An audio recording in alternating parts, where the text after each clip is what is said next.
ជំរាបសួរសួស្តីបងប្អូនទាំងអស់គ្នាចានេះម៉ូតផ្កាដែលនាងខ្ញុំបានឆ្នៃរួចរាល់ហើយណាចាទាំងអស់ហ្នឹងគឺសិតតែមាននៅក្នុងស្តុកចាសម្រាប់អានេះដែរគឺផ្កាធ្វើពីលួសកាមញ៉ៃចាកត្រកផ្កាដែរណានេះហើយមួយនេះក៏ជាកត្រកផ្កាដែរគឺខ្ញុំធ្វើផ្កាធូលីបលាយជាមួយនឹងផ្កាដេស៊ីចាហើយនៅក្នុងនឹងដែរក៏ខ្ញុំមានជាពពួកផ្ការំដួលបត់ពីกระดาษជាប្រភេទជើងពៀនណាបងណាដែលគាត់ចង់បានជើងពៀនសម្រាប់តាំងលម្អនៅកន្លែងដូចថាកន្លែងព្រះឬក៏កន្លែងណាដែលគាត់ជាទីសក្ការៈបូជាឬមួយក៏ចង់តាំងលម្អផ្ទះរបស់គាត់ហ្នឹងគឺគាត់អាចមើលនៅក្នុងមួយគូនេះបានទូចស្អាត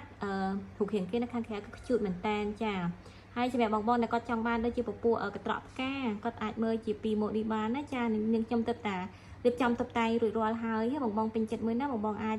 កំងឬក៏អាចឆាតចូលក្នុងប្រអប់ផ្សារបានអរគុណច្រើនជម្រាបលាចា